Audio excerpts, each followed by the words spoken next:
केवढा मोठा सोहळा. हैबत बाबा मध्य प्रदेशातून महाराष्ट्रात यायला निघाले. वाटेत गुंडांनी अडवलं, भिल्लांनी अडवलं, लुटलं, नायका पुढे नेलं. नायका पुढे नेल्यानंतर नायकाने त्यांना थोड्यात ठेवलं. उद्या आता नरबळी देणार असा तो प्रकार. हैबत बाबांनी संकल्प केला, आता जर याच्यातून वाचलो मी तर उरले ते हरी तुम्हाला समर्पण, तुम्हाला समर्पण. मागील गेलो तर जाऊ द्या, परंतु या संकटातून वाचलो, उरलेलं आयुष्य तुम्हाला. आणि मग ते त्यावेळेस आले, आळंदीला आले. तर कसे आले तर जो त्या भिल्लांचा नायक होता ना, नायक त्यांचा, त्या नायकाच्या स्वप्नात जाऊन सांगितलं, ज्याला तू पकडलेला आहे त्याला सोडून दे. काय सोडून दे? तीन स्वप्न पडले, सोडून दिलं महाराज. जे हैबत बाबा निघाले, आळंदीला आले. आळंदीला आल्यानंतर ज्यावेळेस पासून सोहळा सुरू झालाय, अखंड सेवा केली. आज आळंदीची वारी जर आपल्याला करायची असेल, इंद्रायणी स्नान आहे. पहिलं हजिरा मारुतीचं दर्शन, हजिरा मारुतीचं दर्शन घ्यायचं, इंद्रायणीचं स्नान, हैबत बाबाचं पहिलं दर्शन, नंतर माऊलीचं दर्शन. मग पंढरपूरला आपण गेलो, चंद्रभागेकरिता एकच स्नान. प्रत्येक क्षेत्राचे नियम आहेत. तर थोडक्यात मला सांगायचंय, संकल्प केला, फळाला आला महाराज. आज अनंत जीवांचा उद्धार होतो आहे. आपण अनेक लाखो करोडो माऊलीच्या सोहळ्याबरोबर आपण जातो आहोत. सोहळा कुठून निर्माण झाला हा प्रश्न पहा. संकल्प तशी आपल्यावरही स्वामींची कृपा होईल, म्हणून त्याबद्दल बात नाही. तसं तुकोबराय म्हणतात, तुम्ही कृपाळू आहात, पुन्हा सज्जन आहात. दुसरं विशेषण सज्जन. सज्जन कोणाला म्हणावं? ज्याने आपल्याला पीडा जरी दिली तरी त्याला सुख मिळावं, असं ज्यांचं अंतकरण ते सज्जन. विठ्ठला विठ्ठला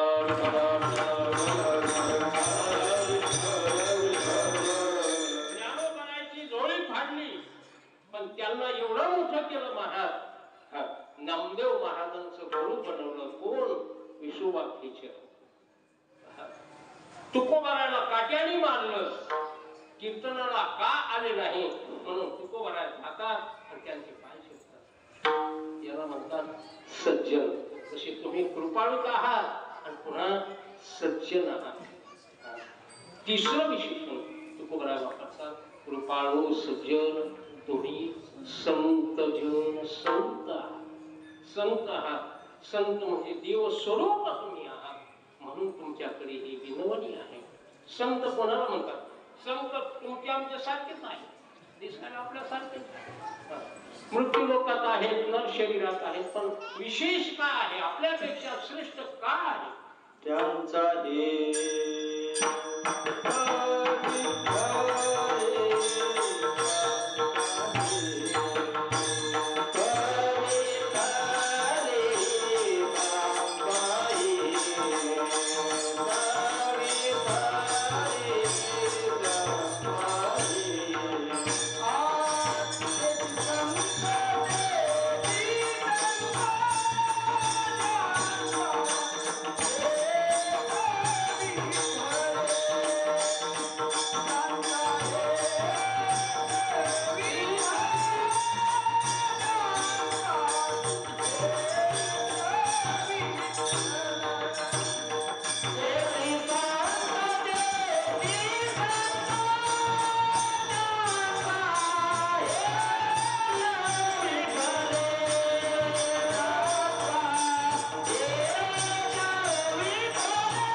संत शब्दाची व्याख्या समता.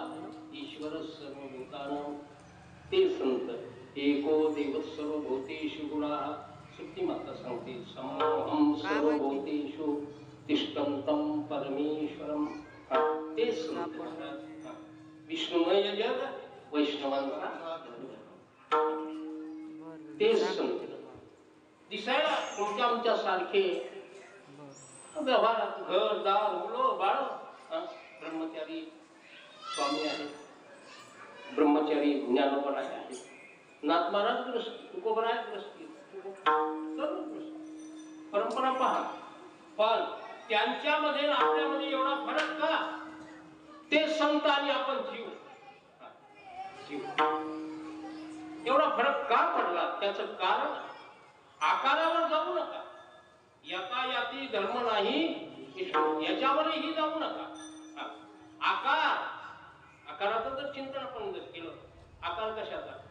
आता पहा, फक्त प्रल्हाद नव्या त्यामध्ये ज्ञानोबाने भगवंतांनी वर्णन केलं दैत्याच्या.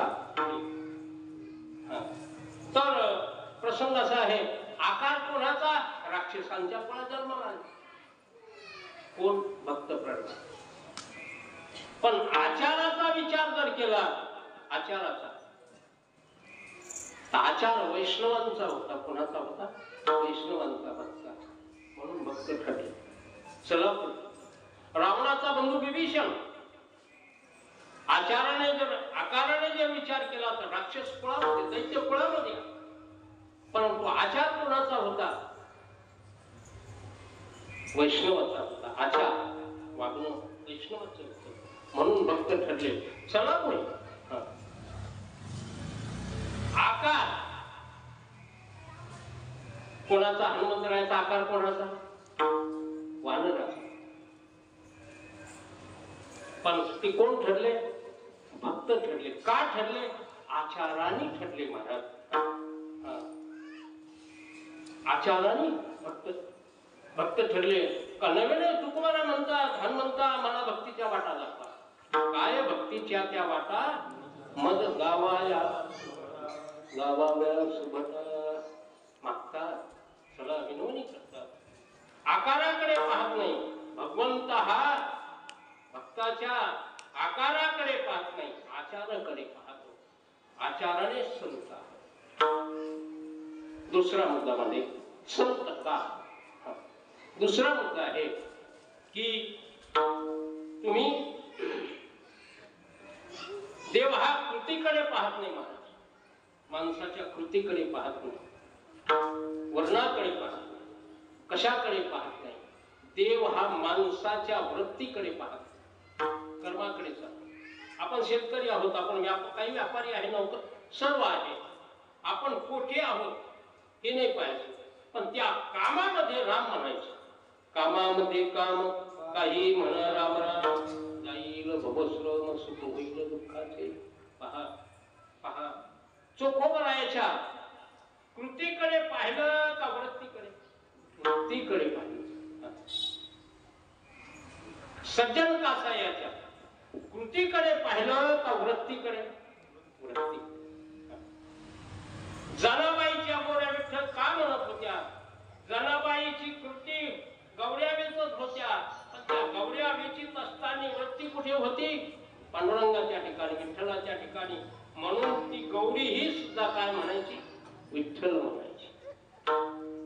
ते संत. अशी तुम्ही संत. संत म्हटलं की सज्जन आहात, आणि सज्जन म्हटलं की कृपाळू आहात. म्हणून तुम्ही काय करा? कृपाळू सज्जन तुम्ही संत जन. एकच विनवणी आहे, हेच कृपादान, हेच द्या. संत हेच द्या, दुसरं नका देऊ. तुकोबाराचे अभंग आहे, मागणी पण आहे. एका अभंगात मागतात, मागणी ती तुझ प्रती आहे, देवाकडे विनवणी. देशील तरी पाहे पांडुरंगा, या संतास निर्मी हेची मज दे. अनेक तुझे काही न मागू. तुझं एका अभंगात हेची दान दे करता, तुझा विसरण पुष्कळ अभंग आहे. तसं तुम्ही संत आहात, कृपाळू आहात, सज्जन आहात. एवढंच करा. काय? दुसरं चरण.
मध्यस्थी घेतात. कोणाबद्दल? जीवाबद्दल.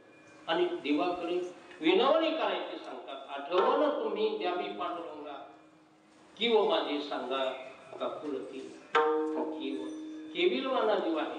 तुकोबाराने वैकुंठ गमना त्यावेळेस संतांना म्हटलेलं आहे, तुम्ही संताधिक संत म्हणविता कृपावंत, एवढा करा उपकार सांगा देवा नमस्कार.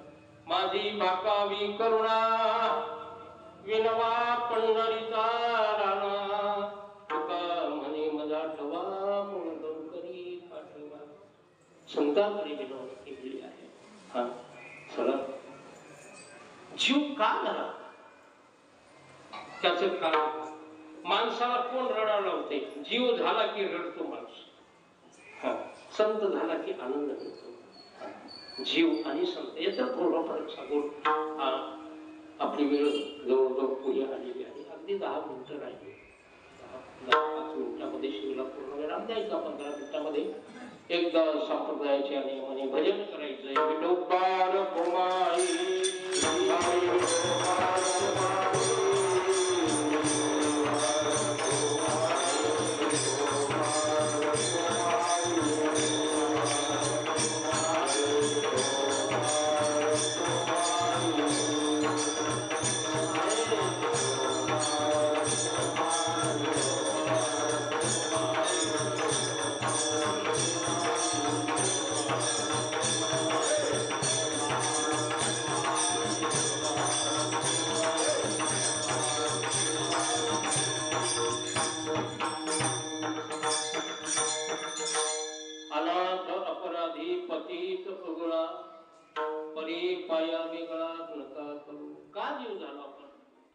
आपल्याला रडायला कोण लावतं? मी आणि माझ. दुसरं कोणी रडत नाही. माझ कोण रडायला कोण लावतं आपल्याला? मी आणि माझ. एक प्रसंग आठवला म्हणून सांगतो. एक श्रीमंत माणूस आहे आणि त्याच्याकडे 50-60 एकर ऊस आहे. द्राक्ष बाग अशा प्रकारची आहे. गावापासून 2 किलोमीटर मोठा रोड गेलेला चौपदरी, आणि त्या रोडच्या कडेला एक मोठा बंगला आहे शेतीमध्ये. वर काय म्हणतात त्याला? बंगई. आराम खुर्ची होती महाराज आमच्याला. आराम खुर्ची असायची, लाकडाची असायची. बंगाई असायची. आता बंगई गेली, आराम खुर्ची गेली, सोफा सेट आला. त्या जात राहणार. काला येतच नाही. जाते गेली गिरण्या, ते जात राहणार. काला येतच नाही, बदल होत असतो. बंगल्यावर म्हातारा बसला. 80 वर्ष वय आहे. 3-4 मुलं आहेत. गावात जुना 100 खणाचा वाडा आहे. पण इकडं मोठा बंगला बांधलेला आहे. तर प्रसंग असा झाला, गावात नोकर गेलेला तो आला आणि म्हातारा दुसऱ्या मजल्यावर बंगल्यामध्ये बागाकडे पाहतोय. मस्त आनंदामध्ये आहे. तितक्यामध्ये आनंदात होता म्हातारा, सुखी होता. नोकर म्हणतो, मालक गावाला आग लागली, गावात आग लागली. मालक तिकडून म्हणतो, लागू दे की, तुला काय करायचं? बिचारा नोकर उच्चेच वाटला. दुसरा मुलगा, बाबा गावाला आग लागली, लागू दे की बेटा, तुला काय करायचं? तिसरा मुलगा, बाबा गावाला आग लागली. आपल्या वाड्याला आग लागली. कशाला? वाड्याला आग लागली म्हटल्यानंतर म्हातारा हळून रडण्याचे 2-3 फुटके देऊन रडलं. मुसमुस रडलं. डायरेक्ट रडायला लागलं म्हातारा. डायरेक्ट आपलं म्हटल्याबरोबर रडायला. तितक्यात दुसरा मुलगा, बाबा तो वाडा विकलेला आहे आपला. म्हातारा एकदम थांबल्यानंतर म्हातारा थांबला. हा, तो विकला. तिसरा मुलगा, आपला जो शेवटचा मुलगा होता, तो आला. म्हणतो, बाबा विकलेला वाडा जो होता 2 महिन्यापूर्वी, तो सौदा उलटला. म्हातारा पुन्हा रडायला लागला. रडायला कोण लावतंय? आपलेपणा.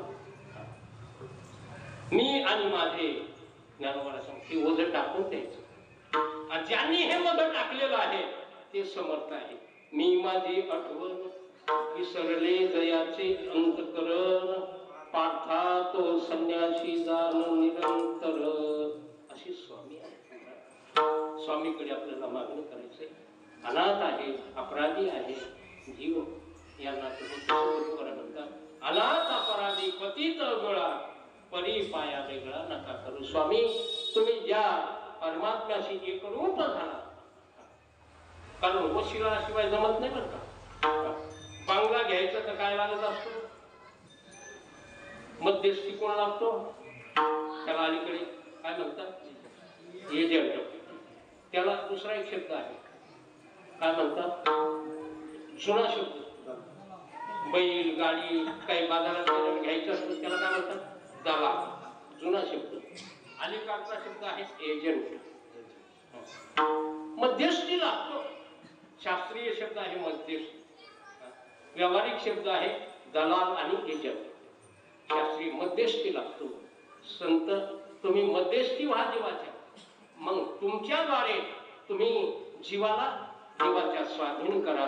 शेवटच्या चरणात महाराज तुका म्हणे तो मी निरावी द्यावारी, तुका म्हणे तो मी निरावी द्यावारी, तुका म्हणे तो मी निरावी द्यावारी, तुका म्हणे तो निरावी द्यावारी.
अगदी 5 मिनिटांमध्ये शिबिराला पूर्ण विराम द्यायचा आहे.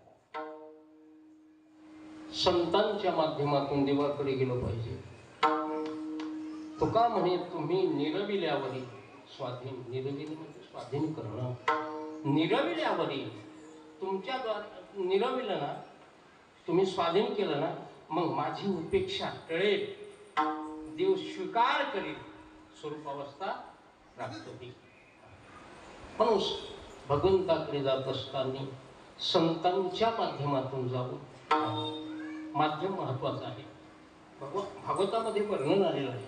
वसुदेव म्हणतात, नारदा तुम्ही मला ज्ञान सांगा. त्यावेळेस नारद म्हणतात, वसुदेवा श्रीकृष्ण तुमचा पुत्र आहे, जो सर्व जगाचा ज्ञानदाता आहे, तो तुमचा पुत्र आहे.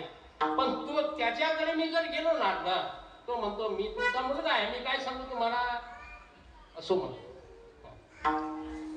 मंत्र्याची जर आपल्याला भेट घ्यायची असेल, कोण माध्यम लागतंय, कार्यकर्ता. तशी भेट घेता येईल, कार्यकर्ता लागतो. एखाद्या ऑफिसमध्ये आपण गेलो, डायरेक्ट जातो का साहेबापर्यंत, खुर्चीपर्यंत नाही, चपराशी आणि मग आत.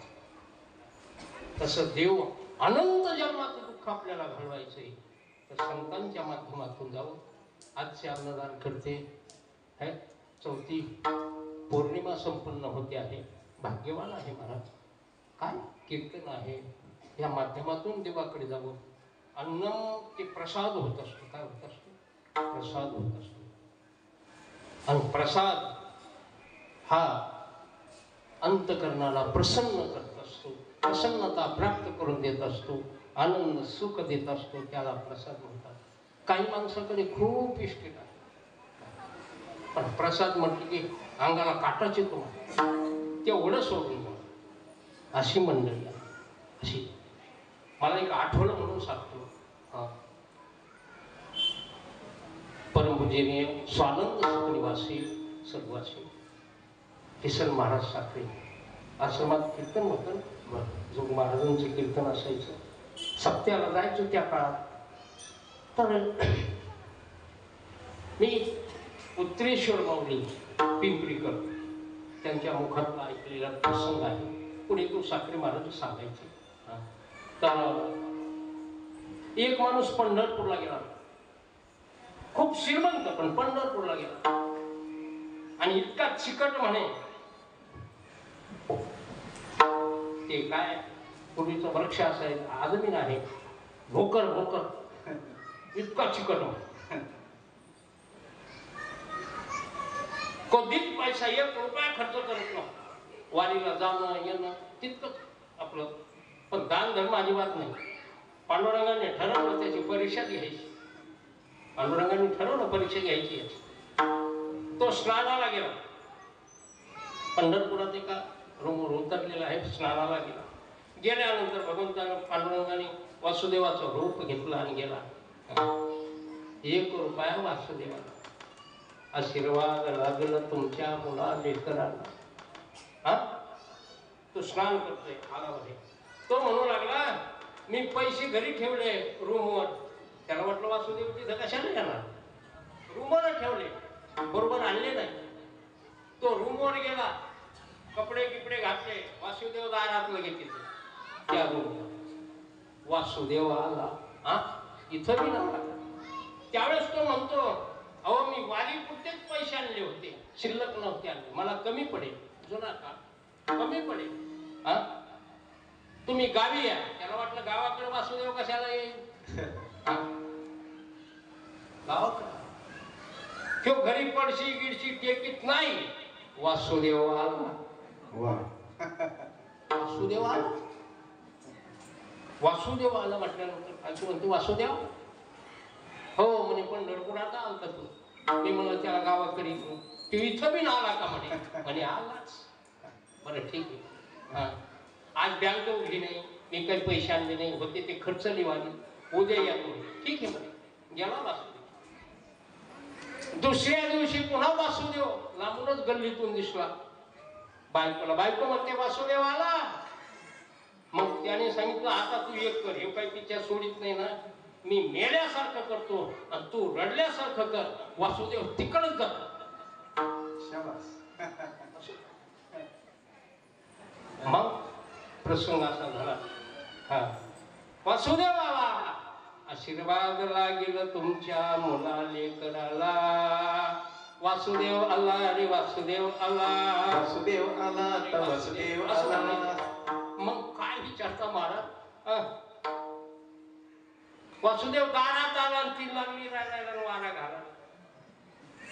ते म्हणते ते गेले गेले मेले. मी मेला कसं करतो, तू रडल्याचं. ठीक आहे. वासुदेव म्हणू लागला मग डबल चक्कर कशाला मारू, मी अंतयात्राच करून जातो. डबल कशाला चक्कर मारायची, अंतयात्रा करून जातो.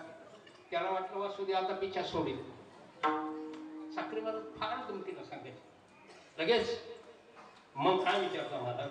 हा, काठी रचली, चितेवर मी ठेवलं, स्मशानात नेलं, स्मशानात चितेवर ठेवलं. हा, अग्नी दाग दिला. आता वासुदेव विचार केला आता आयु पडतोय. वासुदेव म्हणतो रुपया सुटला, हा म्हणतो पठ्ठ्या उठला. पठ्ठ्या उठला आवाज सुरू. म्हणजे प्रसंग पहा, एवढी काही चुकत असते.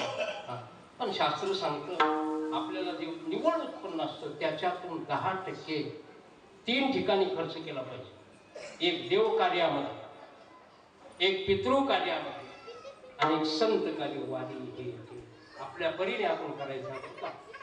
पण दान दिलं पाहिजे आणि दानात दान अन्नदान श्रेष्ठ आहे. ही परंपरा आपण चालू केली. मला खूप आनंद वाटला महाराज, खूप आनंद वाटला. एवढंसं लावलं ना फार मोठं होईल. अजून हे फक्त तप होईपर्यंत एकदा चालू झालं ना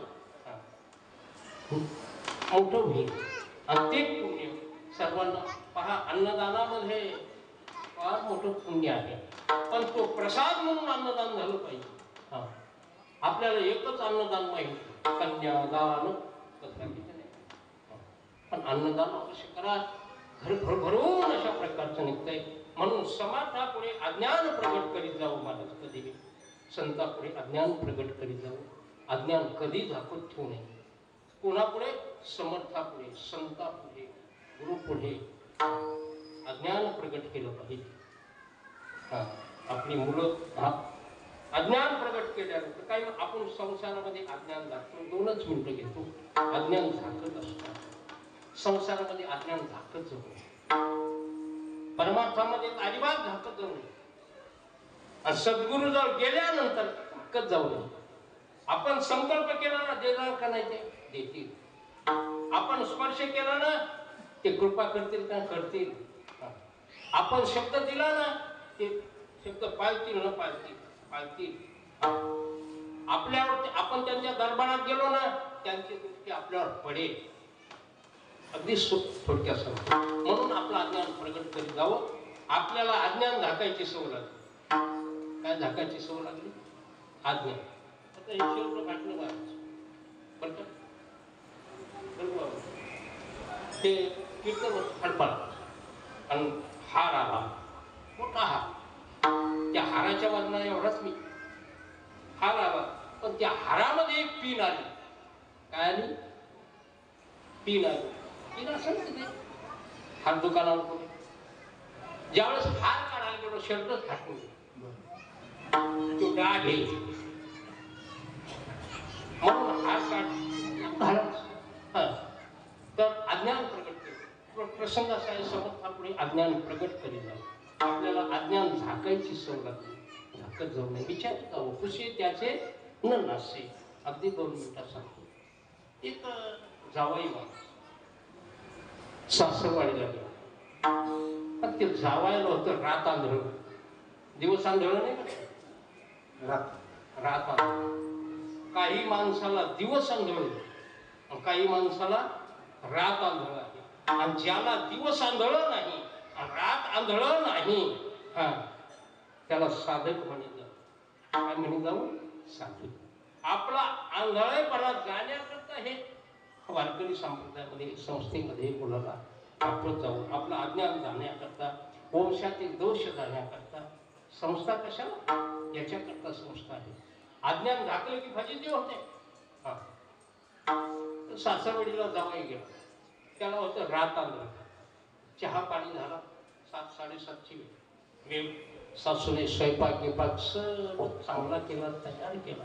हा, आणि मोठा हॉल होता, मोठा बंगला आहे, क्वार्टरवर बसलेला होता. मग त्या जावयाने पाहिलं दिवसा की कुठं काय आहे, टॉयलेट कुठे आहे, बाथरूम कुठं आहे, कुठून कसं बाहेर निघायचं, कुठून कसं आत यायचं. कारण रातचा आंधळ आहे. झाकलं त्याने आणि मग ती गेला. चहा पाणी झाली, 7:30 वाजले, दिवस अस्तमान झाला, सामसूम झालं, म्हणजे अंधार पडला, काही दिसेना.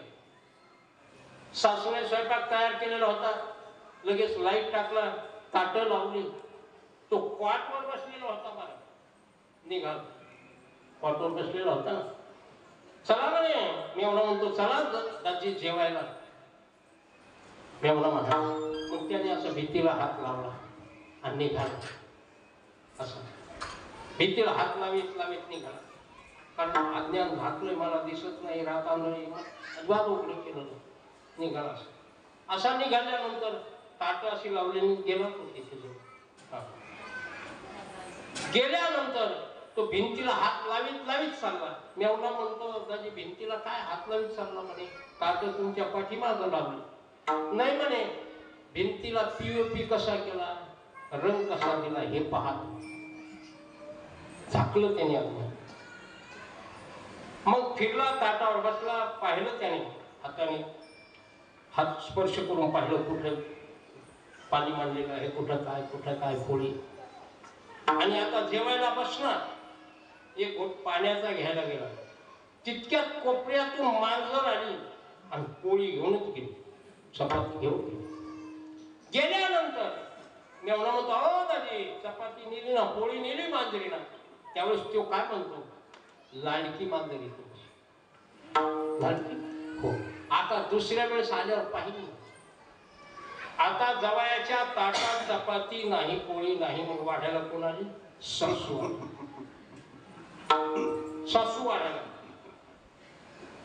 जशी चपाती ताटात ठेवलं तशी जवयाने काय तशी तोंडात गेले. एकच का घडलं हे? अज्ञान झालं. तसं पुढे आपल्या तोंडात जर खायची नसेल तर वारकरी संस्काराची अत्यंत गरज आहे महाराज. म्हणून वारकरी शिक्षण संस्था का? वारकरी पुष्कळ चिंतन आहे. वारकरी म्हणजे जन्म मरणावर वार करणे, पुन्हा जन्माला न येणे, त्याचं नाव आहे वारकरी. ज्ञानेश्वर माऊली